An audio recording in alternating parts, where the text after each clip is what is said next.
ओम शांति। आज बाबा के मीठे मधुर महावाक्य 3 जून 2024 के। बाबा ने विशेष पढ़ाई पर अटेंशन खिंचवाया है। बच्चे, पढ़ाई में एब्सेंट नहीं होना है, पढ़ाई पर फुल अटेंशन होना चाहिए। पढ़ेंगे तो ऊंच पद पाएंगे। फिर बाबा ने साथ ही साथ कहा है, बच्चे बाप का मददगार बनना है। पर मददगार बनने का अर्थ वास्तव में जो है वो ये है कि हम स्वयं की मदद करते हैं। कहने में भले हम कहते बाप का मददगार बनना है, लेकिन आज बाबा ने स्पष्ट किया है, बच्चे मददगार बनना माना अपनी मदद करना, अर्थात पवित्र बनना। पवित्र बनेंगे, बाबा को याद करेंगे, तो ये सबसे बड़ी मदद है और इससे ही ऊंच पद पाएंगे। तो बाबा ने आज फुल धारणाओं पर हमारा अटेंशन खिंचवाया है। हम ब्राह्मण हैं, हमारा काम है सदा खुश रहना। ब्राह्मण है, हमारा काम है पढ़ाई पर ध्यान देना।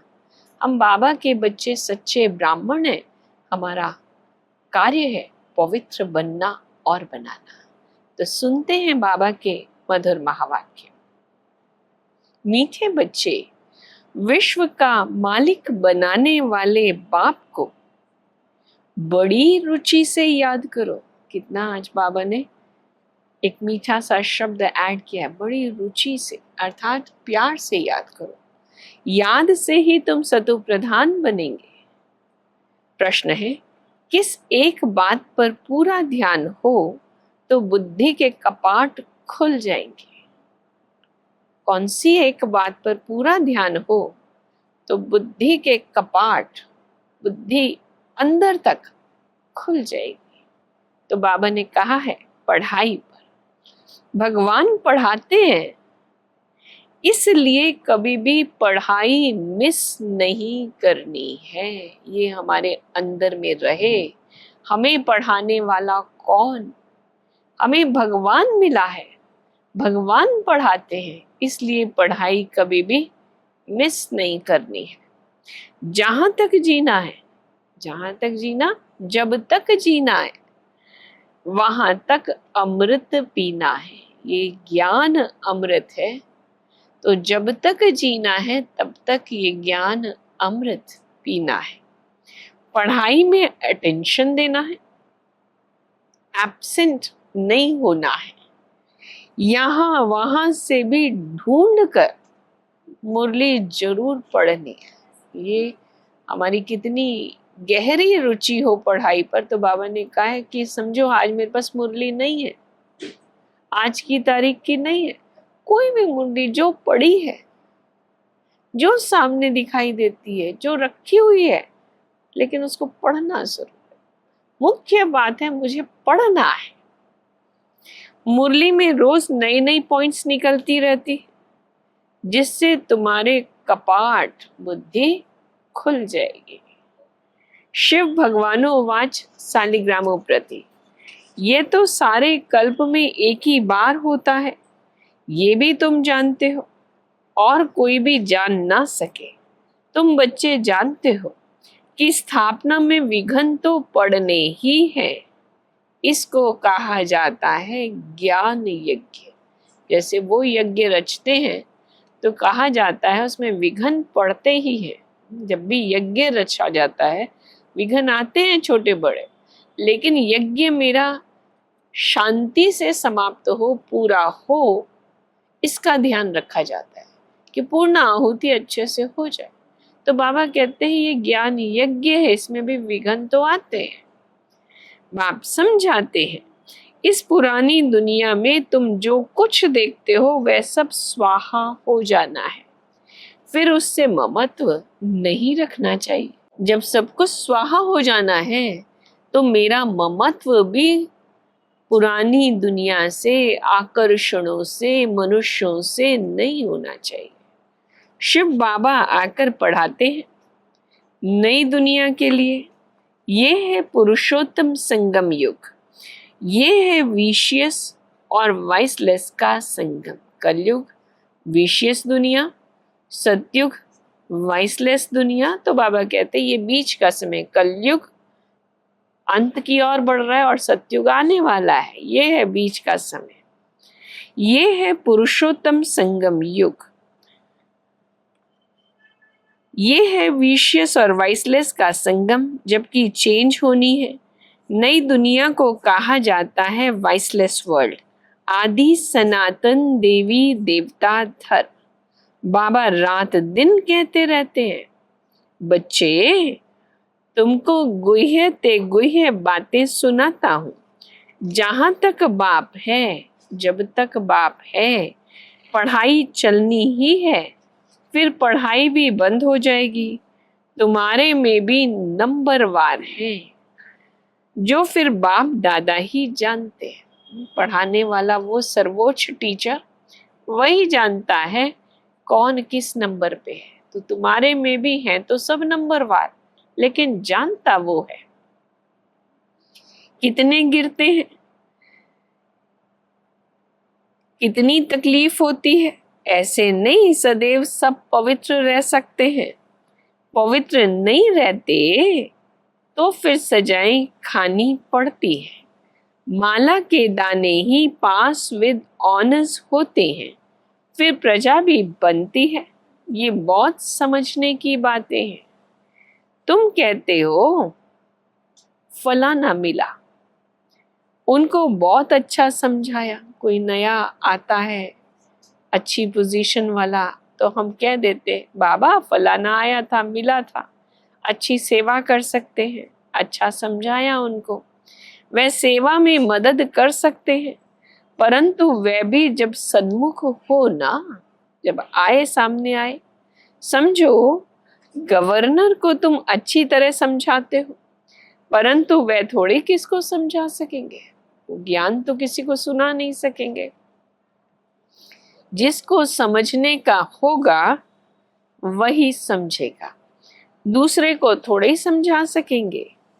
तुम बच्चे समझाते हो कि ये तो कांटों का जंगल है, इसको हम मंगल बनाते हैं। मंगलम भगवान विष्णु कहते हैं ना। मंगल तब होता है, मंगल माना शुभ, तो मंगल तब होता है जब विष्णु का राज्य होता है। विष्णु अवतरण भी दिखाते हैं। ब्रह्मा बाबा ने सब कुछ देखा हुआ है, अनुभवी है ना, सभी धर्म वालों को अच्छी तरह जानते हैं। बाप जिस तन में आएंगे तो उसकी पर्सनालिटी भी चाहिए ना। ब्रह्मा बाबा को देखो, उनकी पर्सनालिटी देखो, सब बिल्कुल एक्यूरेट दिखाई पड़ती है, एकदम लगता है कि ये कोई साधारण मनुष्य, साधारण होते हुए भी नहीं है। तो बाबा कहते आप जिस तन में आएंगे तो उसकी पर्सनालिटी भी चाहिए ना। तब कहते हैं बहुत जन्मों के अंत में, जबकि यहाँ का बड़ा अनुभवी होता है, ब्रह्मा बाप जो अनुभवी रथ है, अनुभवी तन है, तो बाबा कहते हैं जबकि यहाँ का बड़ा अनुभवी होता है, तब मैं इनमें प्रवेश करता हूँ। वह भी साधारण। पर्सनैलिटी का मतलब ये नहीं है कि राजा रजवाड़ा हो। पर्सनैलिटी बाबा ने आज शब्द इस्तेमाल किया है कि अच्छी पर्सनैलिटी वाला, तो इसका मतलब ये नहीं कि कोई राजघराने का हो, नहीं। इनको तो बहुत अनुभव है, मुख्य बात अनुभव की। तो ब्रह्मा को तो बहुत अनुभव है, तुमको समझाना पड़े। ये राजधानी स्थापन होती है, माला बनती है। ये राजधानी कैसे स्थापन हो रही है, कोई राजा रानी, कोई क्या बनते हैं, ये सब बातें एक ही दिन में तो कोई समझ नहीं सकता। बेहद का बाप ही बेहद का वर्षा देते हैं, भगवान आकर समझाते हैं, सो भी मुश्किल थोड़े पवित्र बनते हैं। भगवान आता है, वो आके सत्य ज्ञान सुनाता है, तो भी बाबा कहते थोड़े विरले निकलते हैं। ये भी समझने में टाइम चाहिए। बाप समझाते हैं, तो आज की मुख्य धारणा जो बाबा दे रहे हैं, बच्चे तुम्हें बहुत बहुत मीठा भी बनना है, कोई को दुख नहीं देना है।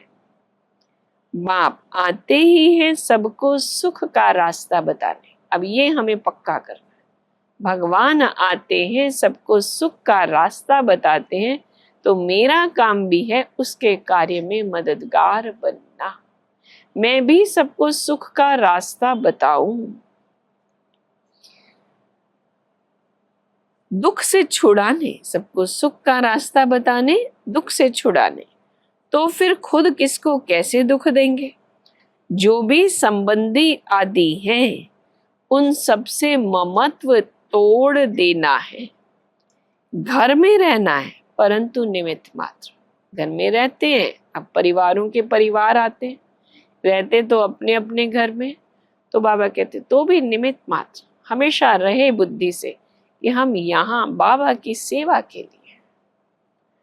जो अनन्य बच्चे हैं वह समझते हैं, वह भी अभी सीखने का पुरुषार्थ करते रहते हैं, बहुत फेल भी हो पड़ते हैं। माया की चक्री बहुत चलती है, वह भी बड़ी बलवान है। आज बाबा ने कहा कि गवर्नमेंट वाले तुम्हारे पास आते हैं, समझना चाहते हैं यहाँ क्या होता है, इतनी रिपोर्ट्स आदि क्यों आती है। लोग जब नहीं समझते हैं तो क्या करेंगे? हंगामा करेंगे, रिपोर्ट करेंगे। तो बाबा कहते हैं इनके बारे में इतनी रिपोर्ट्स क्यों आती हैं, जाकर देखें। गवर्नमेंट वाले सोचते हैं, जाकर देखें, समझें।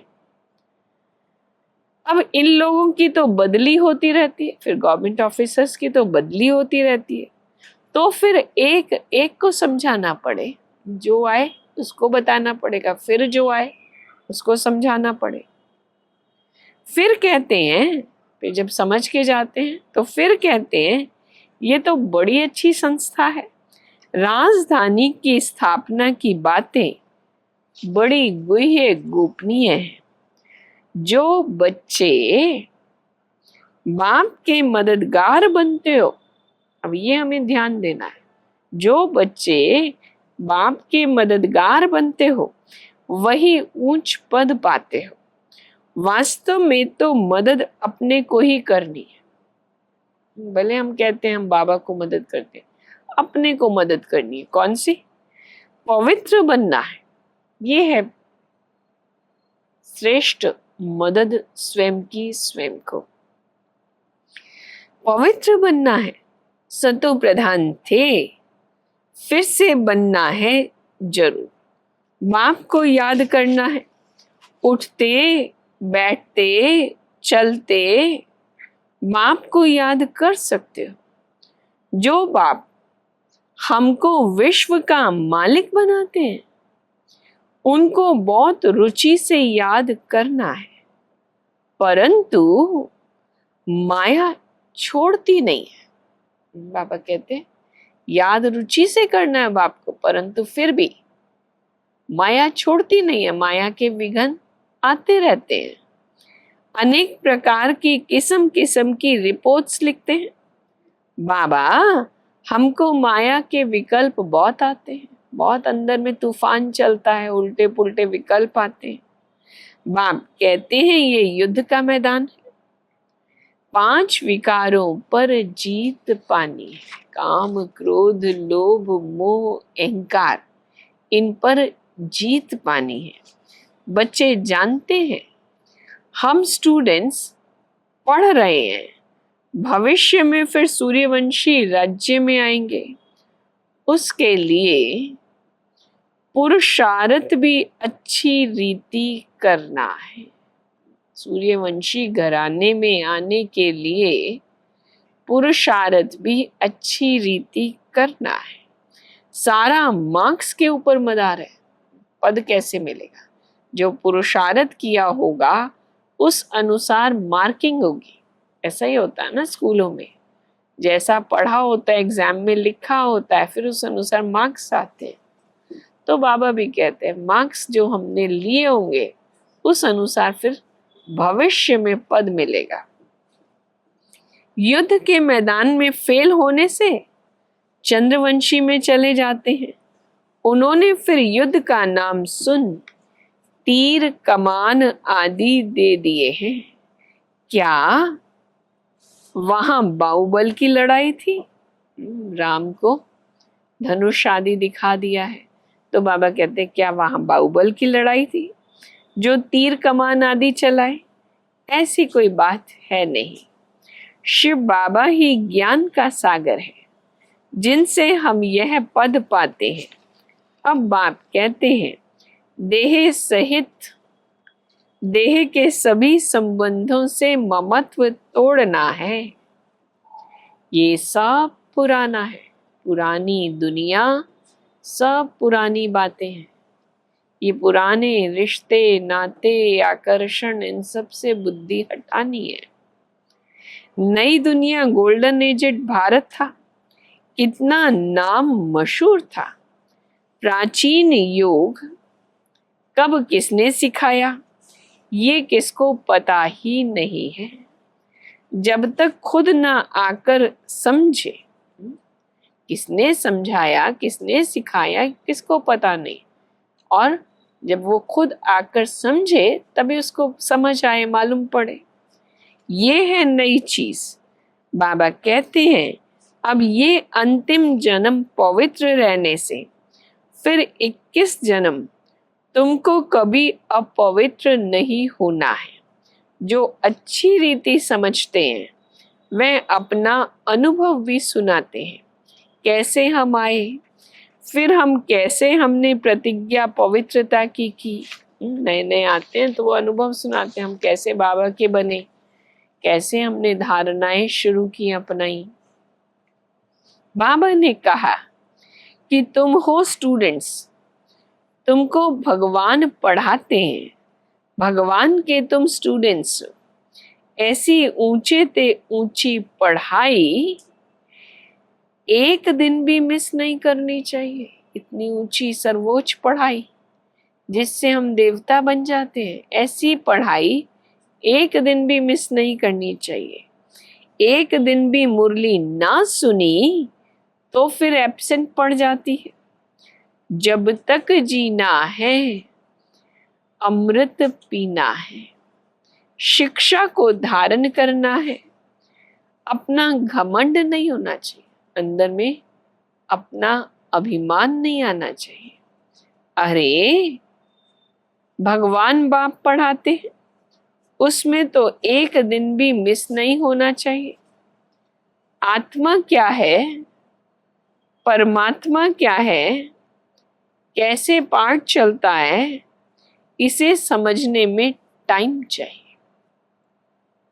पिछाड़ी में सिर्फ यही याद रहेगा कि अपने को आत्मा समझ बाप को याद करो।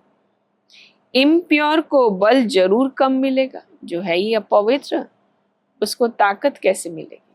थोड़ी बहुत, वास्तव में तो मिलेगी नहीं। मुख्य 8 रत्न ही है जो पास विद ऑनर हो जाते हैं, जो कुछ भी सजाएं नहीं खाते। ये बड़ी महीन बातें हैं, कितनी ऊंची पढ़ाई है। बाप को याद करने से ही तुम पद्मा पदम भाग्यशाली बनते हो। इसके सामने तो वह धंधा आदि कुछ काम का ही नहीं। इसके सामने ये जो बाप को याद करने से जो कमाई होती है, पद्मा पदम भाग्यशाली बनते हैं। इस कमाई के आगे तो वो धंधा आदि कुछ भी नहीं है। कोई भी चीज काम आने वाली नहीं। पुरानी दुनिया की कोई भी चीज हमें काम आने वाली नहीं। ये कभी भी ख्याल नहीं आना चाहिए कि हम शिव बाबा को देते हैं। कभी भी अंदर में संकल्प ना चले कि हम शिव बाबा को देते हैं। शिव बाबा को हम क्या देते हैं? वो तो है ही देने वाला, वो तो स्वयं दाता है। अगर हम बाबा के कार्य में कुछ तन मन धन लगाते हैं तो अपना सफल करते हैं, अपनी पुण्य की पूंजी जमा करते हैं। तो जो करते हैं अपने लिए करते हैं। बाकी हम सोचे हम शिव बाबा को देते हैं, अरे ये तो दुनिया भी मानती है कि उसका दिया हुआ है, ये तो वो भी कहते हैं भगवान का सब कुछ दिया हुआ है, तो हम उसको क्या देंगे?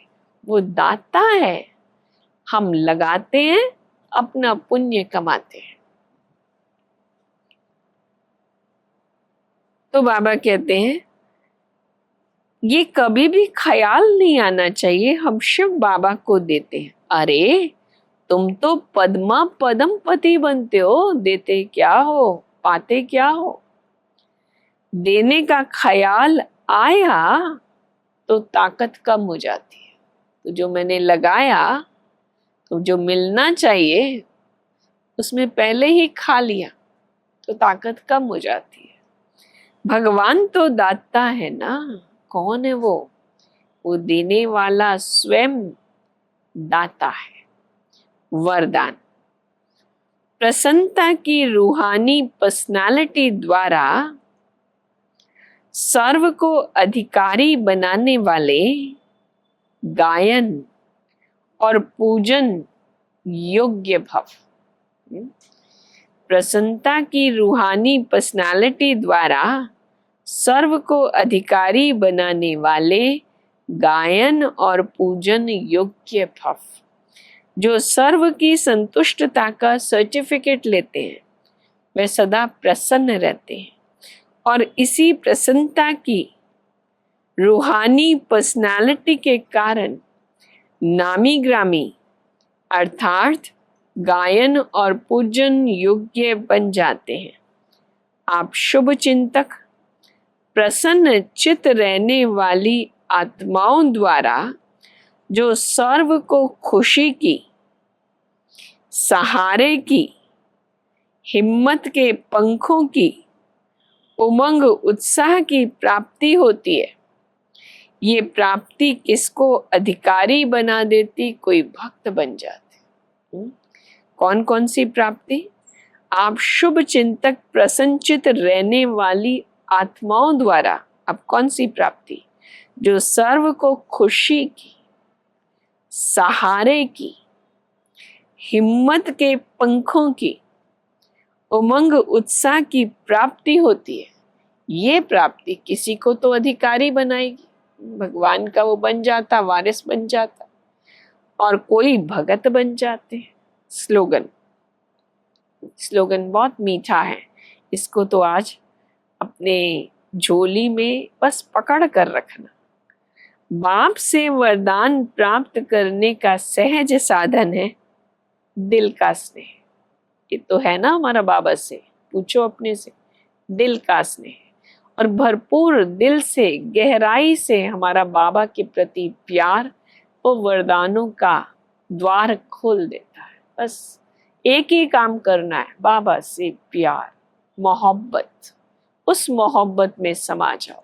तो चलो बैठो बाबा की याद में, मोहब्बत में समा जाओ।